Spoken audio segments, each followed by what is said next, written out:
Hello bazooka എന്ന ചിത്രത്തിൻ്റെ മൂന്നാം ദിവസത്തെ കേരള ബോക്സ് ഓഫീസ് കളക്ഷൻ റിപ്പോർട്ടാണ് എന്നൊരു വീഡിയോ ഭാഗത്ത്. വീഡിയോയ്ക്ക് മുൻപേ വീഡിയോ ലൈക്ക് ചെയ്യുക, ചാനൽ സബ്സ്ക്രൈബ് ചെയ്യാൻ വേണ്ടി ശ്രമിക്കുക.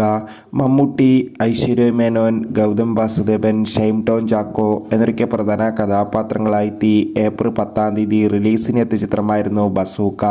അത്യാവശ്യം ഒരു അഭിപ്രായം തന്നെയാണ് ചിത്രത്തിന് ഇപ്പോഴും പുറത്തുകൊണ്ടിരിക്കുന്നത്. അതുകൊണ്ട് തന്നെ ഏവരുമേറെ ആകാംക്ഷയോടെയാണ് ബസൂക്ക എന്ന ചിത്രത്തിൻ്റെ കളക്ഷൻ റിപ്പോർട്ടൊക്കെ അറിയാൻ വേണ്ടി കാത്തിരുന്നത്. ഫൈനലി മൂന്നാം ദിവസത്തെ കേരള ബോക്സ് ഓഫീസ് കളക്ഷൻ റിപ്പോർട്ടൊക്കെ പുറത്തുവന്നിരിക്കുകയാണ്. ഇന്നലെ മൂന്നാം ദിവസം അത്യാവശ്യം ഒരു ബുക്കിംഗ് ചിത്രത്തിന് നടന്നിട്ടുണ്ടായിരുന്നു. അതുകൊണ്ട് തന്നെ കേരളത്തിൽ നിന്ന് മാത്രം മൂന്നാം ദിവസം 2.5 കോടിക്കടുത്ത് കളക്ഷൻ നേടിയെടുക്കാൻ വേണ്ടി സാധിക്കുമെന്നാണ് ട്രാക്കിംഗ് റിപ്പോർട്ടുകൾ സൂചിപ്പിക്കുന്നത്. കാത്തിരിക്കാം കൂടുതൽ ബോക്സ് ഓഫീസ് കളക്ഷൻ റിപ്പോർട്ടിനായി. ബസൂക്ക എന്ന ചിത്രം കണ്ടവരുടെ അഭിപ്രായം തീർച്ചയായും കമൻറ്റ് ബോക്സിൽ രേഖപ്പെടുത്താൻ വേണ്ടി ശ്രമിക്കൂ. Bye bye.